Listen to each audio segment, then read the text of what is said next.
नमस्कार फ्रेंड, आपण स्वागत करुच्ची मोर YouTube channel MS education channel को। आज आपण मानक नहीं एक भिन्न धरण विषय वस्तु जहाँ होची कवि सूर्य बलदेव रथंकर जगन्नाथ जलाण।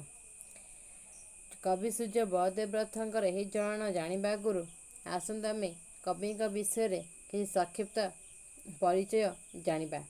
कवि सूर्य बलदेव रथ ओडिया साहित्यर रीतिजुगर उत्तर पर्याय व गीतिजुगर अन्यतम समर्थ स्रष्टा भाव परिचित।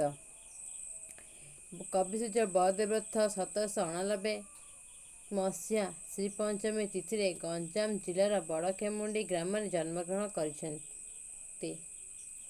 कवि सूर्य बलदेव रथ बापा ना हूँ उज्ज्वल रथ। निजर काव्य रचना से जेतिकी ख्याति लाभ करना ता तुलन से चंपू काव्य और अन्य पद्य साहित्यर आंगिक निमित्त ख्याति लाभ करिसेंति।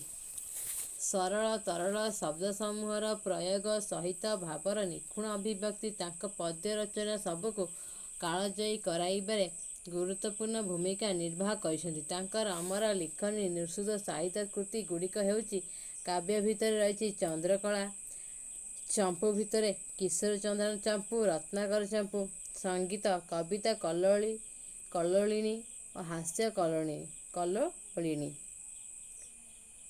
कवि सूर्य बलदेव रथंकर विरचित कविता यथा जगन्नाथ जलाण, सर्प जलाण, जगते केवल प्रभृति ओडिया साहित्यर गोटे गोटे अन्य कीर्ति।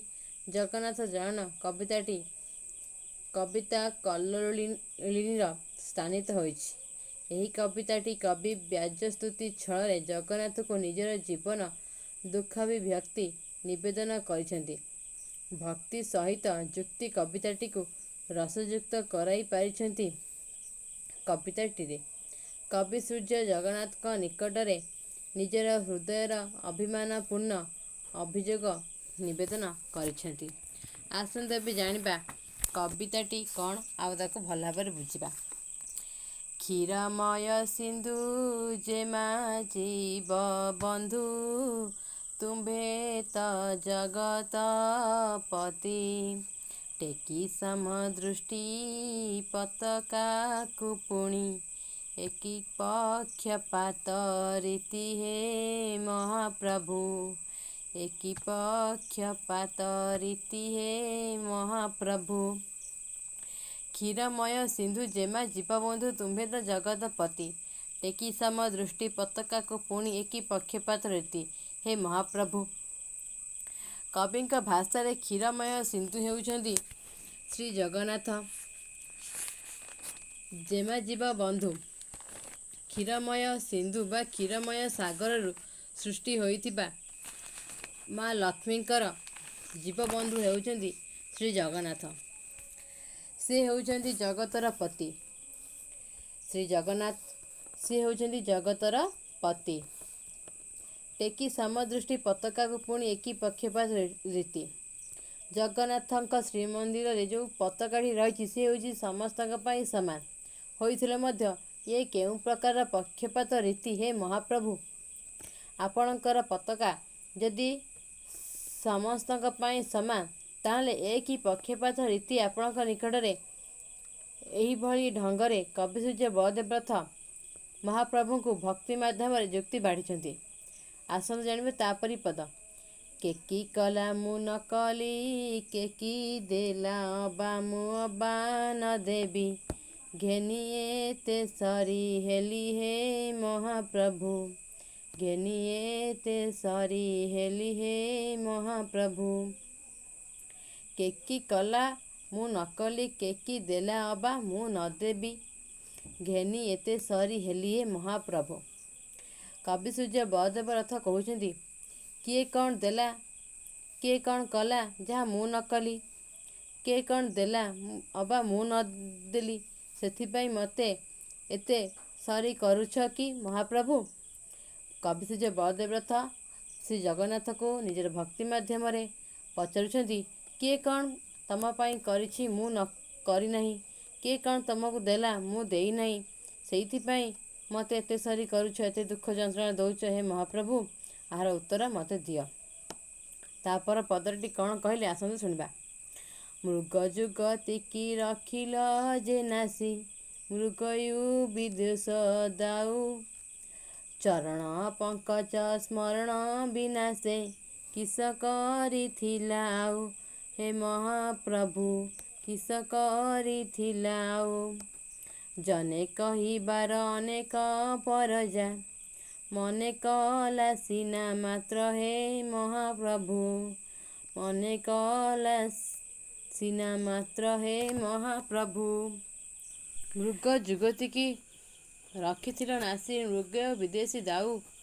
ଚରଣ ପଙ୍କଜ ସ୍ମରଣ ବିନାଶେ, କିସ କରିଥିଲା ଆଉ। ହେ ମହାପ୍ରଭୁ ଜନେ କହିବାର ଅନେକ ପରଜା, ମନେ କଲା ସିନା ମାତ୍ର ହେ ମହାପ୍ରଭୁ।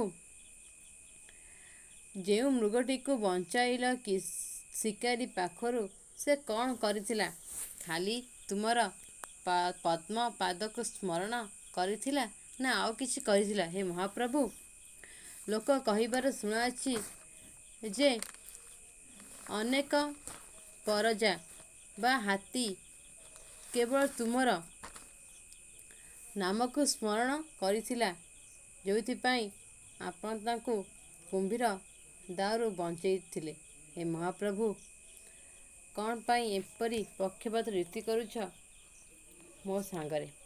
ଏହିପରି ଭାବରେ କବି ସୂର୍ଯ୍ୟ ବଳଦେବ ରଥ ନିଜର ବ୍ୟାଜସ୍ତୁତି ଭାବରେ ଜଗନ୍ନାଥଙ୍କ ନିକଟରେ ଅଭିଯୋଗ କରିଛନ୍ତି। ନୃପସଭା ମଧ୍ୟେ ଅସ୍ଥିର ହୁଅନ୍ତେ, ଦ୍ରୁପଦ ସୁତା ବର। ଧ୍ୟାନର ତଆନ କିଛି କରିବାର, କାନ ଶୁଣି ନାହିଁ ମୋର। ହେ ମହାପ୍ରଭୁ କାନ ଶୁଣି ନାହିଁ ମୋର। ହିତେ ଯେ ଥାଅ ନିରତେ, ଲାଞ୍ଚନେ ଦେଇଥିଲେ କାଞ୍ଚନ କେତେକି। ପଞ୍ଚପଣ୍ଡୁରାଜ ସୁତେ ହେ ମହାପ୍ରଭୁ, ପାଞ୍ଚପଣ୍ଡୁରାଜ ସୁତେ ହେ ମହାପ୍ରଭୁ। ରଜାମାନଙ୍କ ସଭା ମଧ୍ୟରେ ଯେତେବେଳେ ଅସ୍ଥିର ହୋଇଥିଲେ, ଦ୍ରୁପଦଙ୍କ କନ୍ୟା ସେ କେବଳ ତୁମର ଧ୍ୟାନ କରିଛନ୍ତି, ଯେଉଁଥିପାଇଁ ତାକୁ ଆପଣ କୋଟି ବସ୍ତ୍ର ଦେଇ ତାଙ୍କର ଲଜ୍ଜା ନିବାରଣ କରିଛନ୍ତି। ସେହିପରି କାନ ଶୁଣି ନାହିଁ ମୋର, ହିତେ ଯେ ଥାଅ ନିରତେ। ସମସ୍ତଙ୍କର ହିତରେ ତୁମେ କାର୍ଯ୍ୟରତ ହୋଇଥାଅ। କିଏ କ'ଣ ଲାଞ୍ଚ ଦେଇଥିଲା? ସୁନା ରୂପା ମୋତି ମାଣିକ ପଣ୍ଡୁରାଜମାନେ କ'ଣ ଆପଣଙ୍କୁ ଲାଞ୍ଚ ଦେଇଥିଲେ, ଯେଉଁଥିପାଇଁ କି ସଦାସର୍ବଦା ତାଙ୍କର ହିତ ପାଇଁ ଆପଣ ଚେଷ୍ଟା କରୁଥିଲେ? ହେ ମହାପ୍ରଭୁ ସେମାନେ କ'ଣ ଆପଣଙ୍କୁ ଲାଞ୍ଚ ଦେଇଥିଲେ, ଯାହା ମୁଁ ଆପଣମାନଙ୍କୁ ଦେଇପାରି ନାହିଁ? ତାପରେ ପଦଟି ଆସନ୍ତୁ ଶୁଣିବା। ରୂପରେ କେଳକି ଉପରେ ପତାକା, ଦିଆଇଲ ଯେ କୁଜିକି। ଯାହା ହୋଇଥିଲା ଯାହା ସେ ହେଲା, ପ୍ରସାଦ ବସୁ ରଜକି। ହେ ମହାପ୍ରଭୁ ପ୍ରସାଦୁ ବସୁ ରଜକି। ହେ ମହାପ୍ରଭୁ ଅନ୍ଧକୁ ନେତ୍ର ମିଳିବାରୁ ହୋଇଛି, ଯଶ ଡିଣ୍ଡିବ ବାଜଣା। ହେ ମହାପ୍ରଭୁ ଯଶ ଡିଣ୍ଡିବ ବାଜଣା। ହେ ମହାପ୍ରଭୁ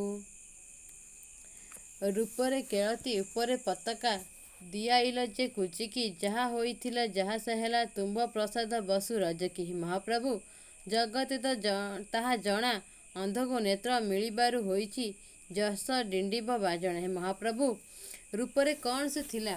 ରୂପରେ ସେ କନ୍ଦର୍ପ ରାଜାଙ୍କ ସ୍ତ୍ରୀ ରତିଙ୍କ ଠାରୁ ଯିଏ କଂସକୁ ସଜେଇ ଦିଏ, ତାକୁ ଅଧିକ ସୁନ୍ଦରୀ କରିଲ।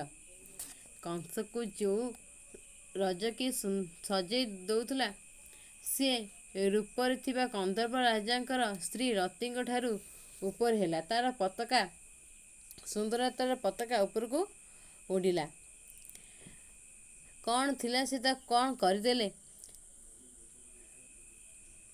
ଜଗତରେ ତାହା ଜଣାଅଛି, ଅନ୍ଧକୁ ନେତ୍ର ପ୍ରଦାନ କରି ଆପଣ ଯଶ ଡିଣ୍ଡିବ ବାଜଣା ବାଜୁଅଛି। ହେ ମହାପ୍ରଭୁ,